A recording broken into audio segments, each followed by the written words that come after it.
Hi, I'm Pinky Daga, CEO for Thrive Art and Soul. Today I'm with a very dear friend of mine, Ilona Selke. Hi Ilona. Hi, Pinky. She's an internationally best-selling published author, a seminar leader for over 30 years in consciousness, and she's written many books. One of the books that I really loved was the one you wrote on Dolphins, Love and Destiny. Dolphins, Love and Destiny. Yes. Sorry, the title went missing. Yoga of the Soul. Yoga of the Soul.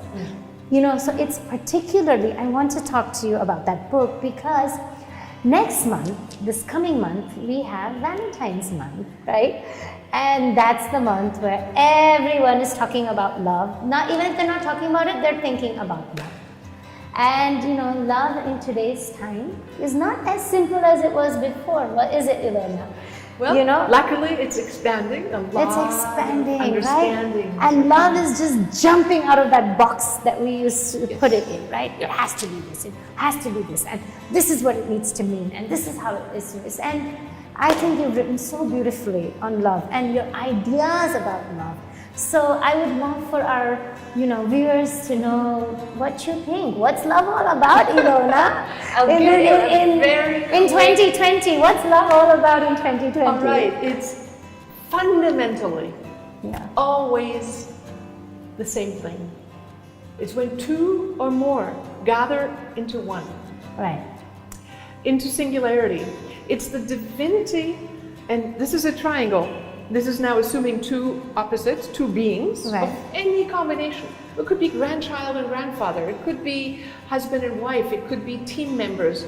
If they put their consciousness and their essence, which is untouchable in a way, it's invisible, but it's tangible when you learn how to focus your soul awareness into that point of consciousness. When you and I meet, when you and I extend our aura into the true seat of our souls, and that seat of the soul connects, either this much, or into true union, into overlap.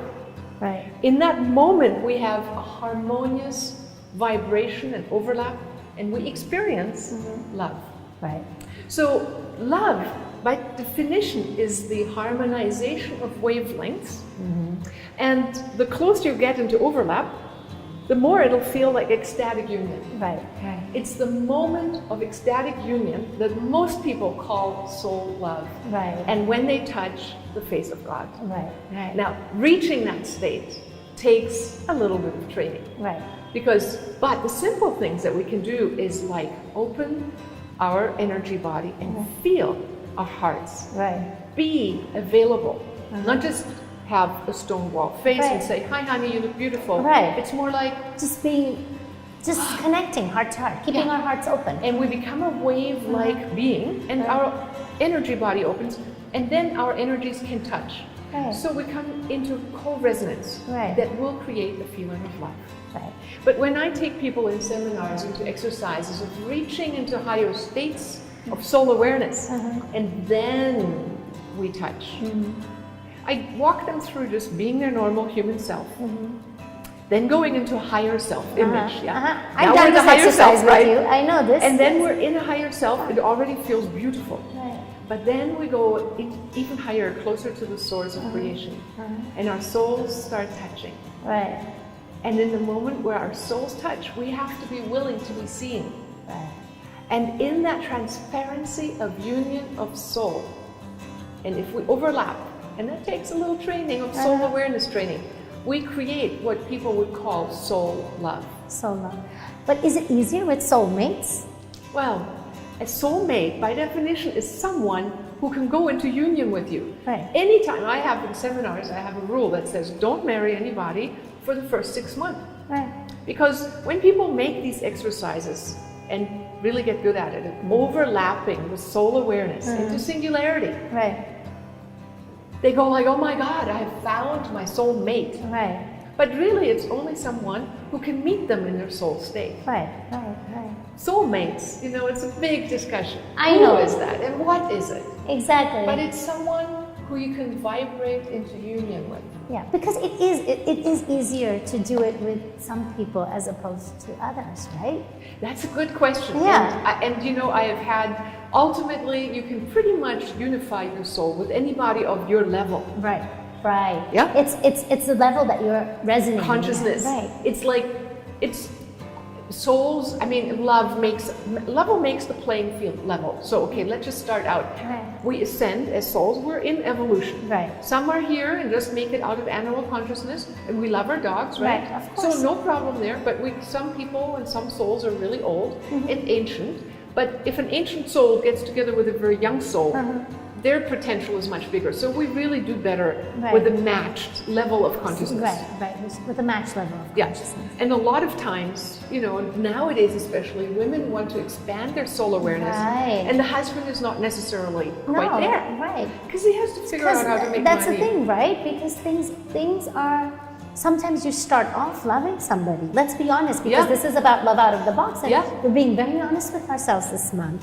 And there might be somebody that you might meet and you say, okay, right now there's a connection. Yeah. But as you evolve in the relationship, you just go away and you lose the connection. And completely. especially with women evolving at a much faster rate. Currently that's happening all over the world. Yeah. So, mind you, evolutionary states and opening your heart, you know, I mean, you can have a husband who's very brilliantly evolved, but needs to learn how to open a heart usually, right? Right. That's but next time we're the men, we remember that, right? We remember that, right. But a relationship thrives the moment you realize that it's not just a relationship between two egos, but it's in the union of the two souls, which meets at a place that is beyond time-space. Right.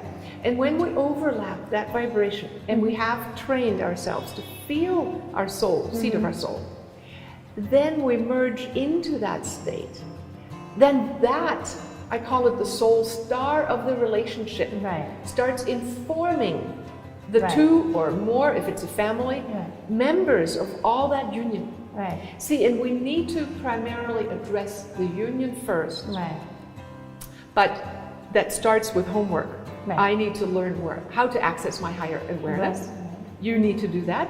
Then we connect, and then we let that energy inform both of us. Right. Whether what's right for us in that moment. Yeah. Yeah. And shall I tell you the secret? Yes. Do you want to know how to have a better sexual experience? Yes. In a romantic setting. Right. Okay. People who are in a relationship, and especially in India, Tantra is out of India. Right. So of course. Yeah. what it is realizing that we are not physical bodies. Just you know, it's not about rubbing the right spots. No. It's about feeling the energy flow and shifting from particle consciousness to wave consciousness, which is what quantum physics is teaching us worldwide. Right. And once we do that and we feel each other as an energy being, it is something you have to practice. Right. Now, in making love, if we can manage to slow down occasionally from the body heating up and going, you know, into rapid heat, instead become conscious again and go, I breathe your energy. Right. And then take that breath to the divine source. Right. As we then either circulate it through each other, or we both ascend and meet in that ephemeral place of superluminal presence, where we both are existent outside of time and space. When in a sexual union, we manage to merge our consciousness as well as in our body chemistry. That's when we not only feel satisfied physically. As a matter of fact, I will bet that whatever orgasm level you've ever met, when you increase it and turn it over to the cosmic union of the two and into the divine, into God, whatever your image of that is, your orgasm will feel 10 times, if not 100 times more satisfying, better, longer lasting. And part of the art of loving has to do with opening to the third to the fifth element. You know, there is a movie called The Fifth Element, which gives a beautiful rendition of this visual. The two together in their unification of consciousness are the lens through which the divine or God can infiltrate into the 3D and bring about greater brilliance and love and happiness. So my question is, now I have a couple of questions once I'm listening to you. One of them is that, so in the world of Tinder and easy hookups, right, especially for Gen Z, how do we evaluate casual sex? Like, where does that stand? Like, you know, sex has become so easy, and if we have to do this divine connection and the divine soul and speak, you know, exchange of energy, does it have its place in casual sex? Well, you know, I bet. And by casual sex, I mean just, you know, your random hookups. Right? I mean, in the language of today. You know, it's very interesting. I was just speaking with a Vogue editor from India, from a Vogue magazine, and she had the same issue with her teenagers. She's like, how do I teach my teenagers that? Right, what exactly. do I say? What do I say? Right. And you can't just say, well, sex is sacred. Don't do it with everyone. Yeah, really. You know, you find out, what did we do? I mean, when I was in Europe at age 16, well, it soon, you know, became apparent to my emotional body, because we all have emotional bodies, that something wasn't right. It's something, whether we know about it or not, instinctually. You just feel it. It's like, ugh. After a while, it's like, what is that about? And then you go and work on yourself. And we all are of divine creation. Of course. That part will always live. So let's experiment, you know, is it satisfying? And hey, why not read some books on how to create better sexuality? How to take the sexual energy and rise it into all my chakras? What will happen when my crown chakra busts open? When my heart busts open? Honestly, the one in my book, that the story, the heart chakra orgasm, I would like to just mention that right now. Of course, yes. So I was married, I've been married, so I was actually getting sick, and the lady who was one of the top remote viewers for medical health issues, I was giving a speech at a conference, and she and I had dinner, and I said, you know, I do have a problem. She said, tell me. And I said, well, I have this disease, I got this, like, you know, what was it? A foggy brain. What was it? I can't remember. It was having too much, an overgrowth of sugar, and whatever the reason. She said, you know why? Because you're being monogamous. I'm like, seriously? That's bad? She said, well, your energy system collapses when you do. You need to open your soul to other beings. And I can talk to your husband if you need to, because if you keep going like this, you'll die. And I'm like, really? Actually, my husband and I had kind of discovered something along the lines, but we didn't dare think that thought. So fast forward a little bit, in my book, my relationship with Amareya, in the book, I describe it. My husband says, okay, go, with this meditating yogi. And I went with him on a trip to Maui, and we spent a week together, swimming in waterfalls, swimming with, you know, in the ocean, looking for dolphins. One night we were in this treehouse, and I went to sleep, and we were not going to be sexual, but we merged in meditation our soul awareness, which this lady said is what I needed to evolve and not to. So you did it at a soul level. So he did it at a soul level. So I'm going to sleep, and he has me in his arms. My husband edited the book, right? So it's all good. And in the middle of the night, and I don't know what he did, I was waking up, and suddenly I had his hand on the back of my heart, and I had this bursting of a true orgasm of my heart, like this part, and then went out into the cosmos. I woke up, and I'm like undulating, and I'm like going, oh my God. And he said he was taught in his meditations by beings of planet how to do this. He was taught how to do this. I'm like going, I've never experienced anything like it. He said, yeah, other women usually want to sign up with me after they've experienced this. He's, as I speak, flying to Rishikesh, where we're going tomorrow. We are still, after 16 years, the dearest of friends. We meditate in union, no sexual interaction, but it touches the fulfillment of our heart and souls and chakras in ways that sex couldn't touch. So when people are on Tinder and hook up, well, what really happens is the satisfying of an itch.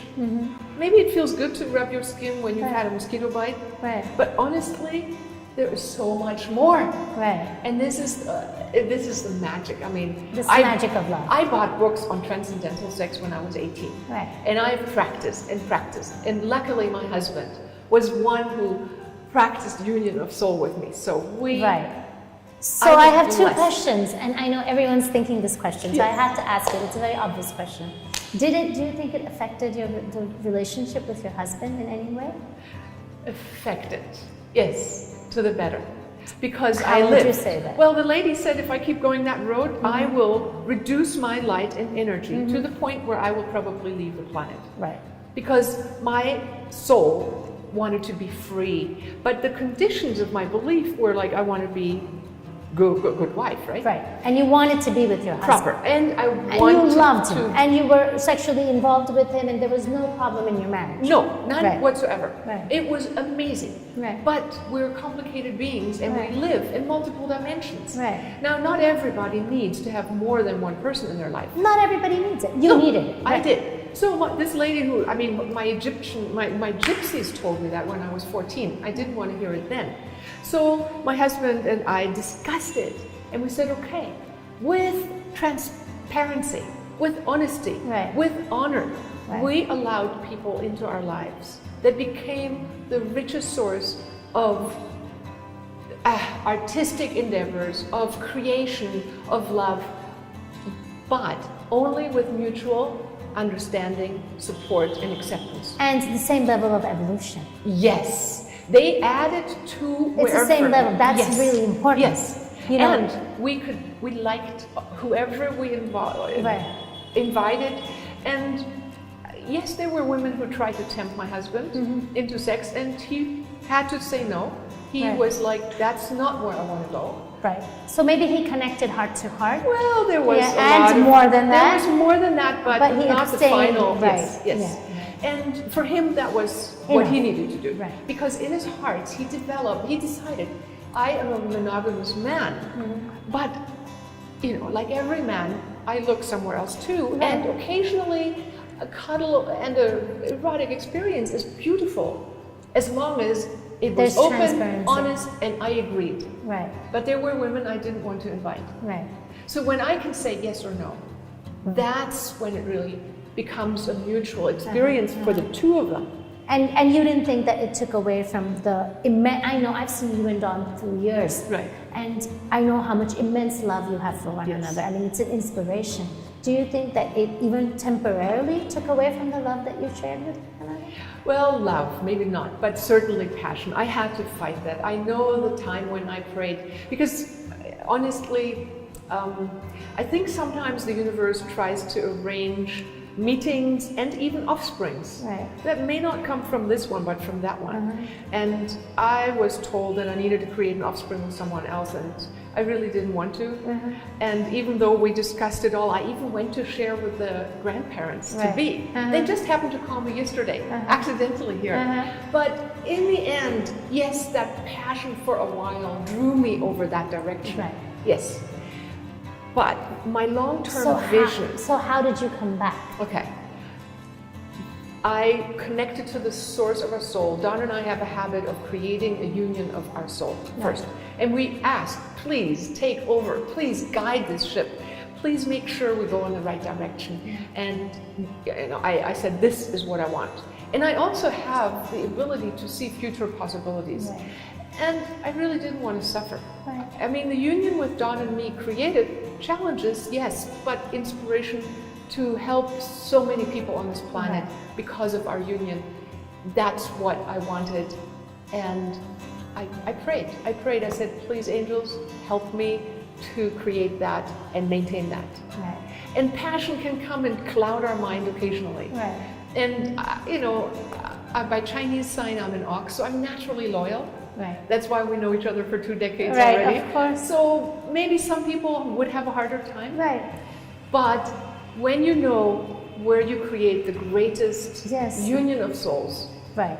my God, nobody has come close Yes. to fulfilling all those Right. aspects. So, this is done in you. Yeah. And what I would, I also would like to underline, and from what I understand, is because the richness of your love was already present. But before that, you were in a relationship where you needed to leave before you even got together with someone, Right, right? I was married. So you were married. I was married, yes. So there's never just that one answer. It's not like a one size fits all. No. It's not that, hey, okay, let me go experience some passion for a little while and then jump back to this man. Oh. You were able to do that because your level of evolution was the same. You had the transparency, the honesty, the understanding, and you were able to connect at a divine level. But you Yes. weren't able to do that with your ex-husband. Right. And you know So how? this is a big discerning factor in Yes. whether you can actually do this or not. Right? Yes. And when I was married to my husband, actually, he wanted an open relationship, my ex-husband. Your ex-husband. And I'm like, no way, that's not who I am, that's not what I want. And he bought me all the meditation books. He got me the autobiography of a yogi when I was 18. And the Lazy Man's Guide to Enlightenment we bought together, Be Here Now by Ram Dass. Right. And so he was also very enlightened. he's a beautiful He is, soul. he is. And we are dear souls, friends. But I was a number too big. I was only 17 when I met him. But as I grew, I became more empowered. And by the time I was 21, I was already like overlighting him. Right. But Don was my meditation teacher at Right, the time. I know that. So I said to my meditation teacher, I said, how can I make my husband be my soulmate? And he said, well, you can imagine being with your soulmate. And this is really important. Go into your heart and mind and imagine the fulfilled version of what you would feel like in an enlightened, fulfilled relationship. But don't tell the universe what face to put on that experience. Right. So I did that. I visualized being in that fulfilled, enlightened space, the love, the sexuality, the spirituality, everything that I wanted. The abundance, the beautiful life. Abundance, I felt naturally abundant. I just didn't You didn't put that in a No. relationship. As a matter of fact, when Don and I got together, he was a chimney sweep. He was a dancer, a ballet dancer, and was a classical musician, made money as a chimney sweep. I didn't really care about social status and money. I wanted to be a nomad, not have anything. And you just wanted, but that soul fulfilling I wanted relationship. the soul fulfilling relationship. Yeah. And when I opened my eyes, sometime later, the face that the universe put on my wish was Don. Right. It took a little while for me to accept that, and we both had to resolve our relationship. And he was married also. He was married, and I didn't want to interfere with any other marriage. But she happened to get pregnant by another guy, so Kind of worked out. arranged everything. Right. So, yes, it is work. It's evolution of soul. Right. And the most important thing, as I believe, is to stay in exchange and really be honest about what is. Right. And share and be willing to be transparent and I make my relationship paramount. It comes first. I ask my husband whether or something that I would like to experience fits into his feeling of that what he can And whatever embrace. that might be. Whatever that is. Yeah. Whether that's me flying to the North Pole or Australia or whatever. And when we both can embrace those realities, then we both can be the container for the mutual experiences. And if I were to steal a little bit of an experience and pretend, like Erich Fromm wrote in his book, The Art of Loving, he said, the first lie is the first stone in a brick wall that will divide the relationship forever. Right. I believe that. So I learned that when I was 17, and from then on, I was transparent. It's like, what am I afraid of? Right. If it works, it works. If it doesn't, it doesn't. It doesn't. Just open yourself to love, right? Yeah. And I think we all, no matter what kind of tough situations we might be in, I think we all deserve love as divine souls, and we can all create it in our lives. Yes. Right? Absolutely. And the most important job is an inside job. We need to allow ourselves, our self-esteem to grow, why I love the Living from Vision course. Right. When we go through the Living from Vision course, we learn how to deal with the negative self-sabotage, the doubts, the fears, the anger. And you work with that part. And Dr. Bobby Barnes, who wrote her PhD thesis on this course, the Living from Vision course, used teenagers who were at risk, dropped out of high school, and she took them through 10 weeks of doing this 5-week course, or through 10 weeks. And then they used a technique of evaluating their self-esteem. After 10 weeks, they were ready to go back to school. They had caught up. They were no longer living on the street. They were like, I love myself, I believe in myself, and they went back to school. Right. So she used the techniques of Dr. Vern Wolf and Dr. Rob Newton. Which are in the Living from Vision course. Yes. And she got the self-esteem up. Right. From the lowest level to really high levels. And that's the inside job we need to do, and create a love affair with ourselves, where we say, I love this about myself. I love this about myself. And then we meet another being who's self-empowered. Right. And then we can have an exchange of equal grounds. Right. And then we become a blossom for the cosmic divine love to express itself in union of our souls. Right. That's so beautiful. Yes. Thank you, Ilona, for this wonderful wisdom on love. And I really hope it just inspires people everywhere to experience and open their hearts to the magic of love. Yes. Open the magic to union of souls. It's not just about hooking up, it's about unifying our soul with the divine. Thank you. Namaste.